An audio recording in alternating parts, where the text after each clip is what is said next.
Welcome back to the Knock-On Effect, the rugby show where we say what the pundits won't. Gavin Coombes has been absolutely tearing it up for Munster this year. In the last video we put out, we shone a light on Coombes' performances, and not for the first time, received some pushback. Everybody knows that Dorris is the first choice Irish number 8, but should Coombes be second? Let's get stuck in.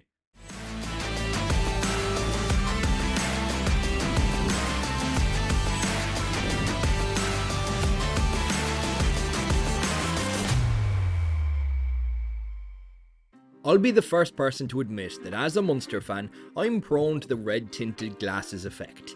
But I'm also fairly self-critical. So while I've always thought that Coombes was being overlooked for the Irish selection, I thought I'd have a deeper look into the stats.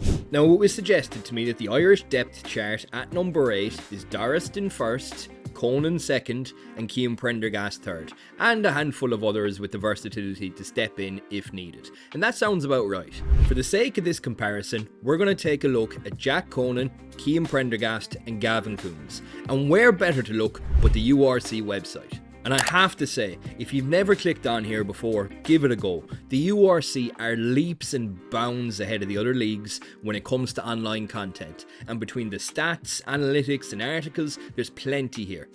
Anyway, we'll have a look at Jack Conan first. Right, so when we have a look at his stats, they're pretty standard. 6 games played, 3 tries, 15 points, 6 games started. So he's played 6, he started 6.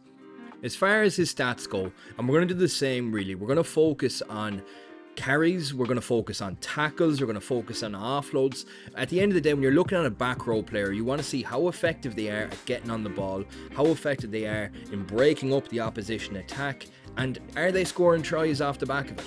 So Conan stats: points scored 15, 3 tries, 33 successful carries, 1 clean break, 3 defenders beaten, 163 metres made, offloads 3, carries 59. So 59 carries in 6 games, it's under 10 carries a game. It's not fantastic. What about his defence? Defensive stats then.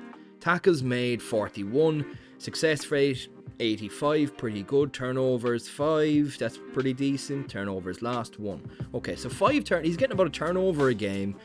Successful tackles 80. It has a good rate, but as far as the actual tackles made, 41 tackles in 6 games. It's not like he's not putting out these phenomenal numbers.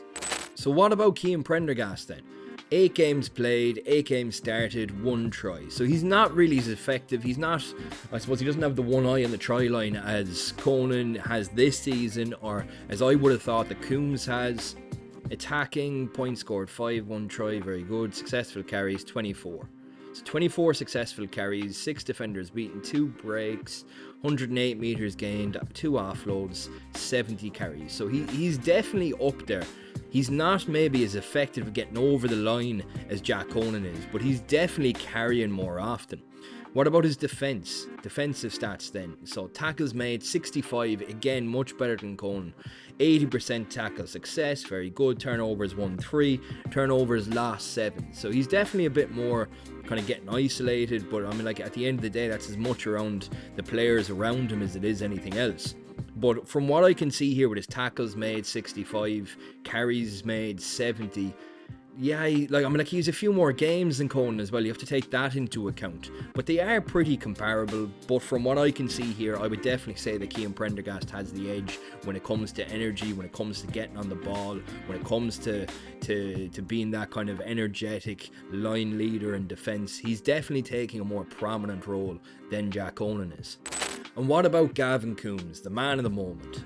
Right, so 8 games played, 6 starts, 4 tries. So he's scoring a try every second match. 6 starts, 4 tries, 20 points, pretty decent. Successful carries 35, clean breaks 3, defenders beaten 10, metres gained 178, offloads 11, carries 85. So he's doing double the carries that Jack Conan is, and he's also topping out Sam Prendergast. What did Prendergast have? 70 carries. So he's playing less than Prendergast, and he's still coming out with more carries. He's getting on the ball much more often. And even at that, he's scored more tries than Prendergast is as well. So, defensively speaking there, tackles made, he's second in the URC for tackles made. 129 tackles with an 88% success rate. That's phenomenal. Turnovers won 4, turnovers lost 6. So, he's under Prendergast in the sense of turnovers lost, but again, Connacht, Munster not having the best season compared to Conan in the sense of getting players around them, not being isolated, etc. Turnovers 1-4, so he is turning over the ball as well. I mean, like, from what I can see in these numbers, it does actually go with what I would have said going into this, is that Coombes is he has a more active role in Munster than Conan does for Leinster, or Prendergast does for Connacht, obviously, despite the captaincy that he has. He's obviously a very big leader on the pitch, but as far as the numbers tell, Coombes is doing phenomenal. And I know there's definitely going to be people that say that we have coverage from different areas, the likes of Ryan Baird, Peter Manley can kind of step in there, etc, etc. But at the end of the day, I want a natural number 8 as a second choice number 8. And also, Coombes has the versatility, and has done so in the past, to step into second row. Now, there's 2 metrics that I judge every athlete off of. I don't care if it's rugby, soccer, or fucking Quidditch. It works for every sport. First is the eye test. There is something that stats won't tell you. In my opinion, Gavin Coons has looked at the very top of his game for years. Once Munster get anywhere near the opposition's goal line, you just know Coombes is popping up with a try. He made 35 tackles in the Ulster game this season. I have no fucking idea why this man isn't the guaranteed second choice for Dorris. So in the future, if you're like me and you feel like all you're hearing from people is reasons why he shouldn't be included in the Irish team, feel free to send them this video.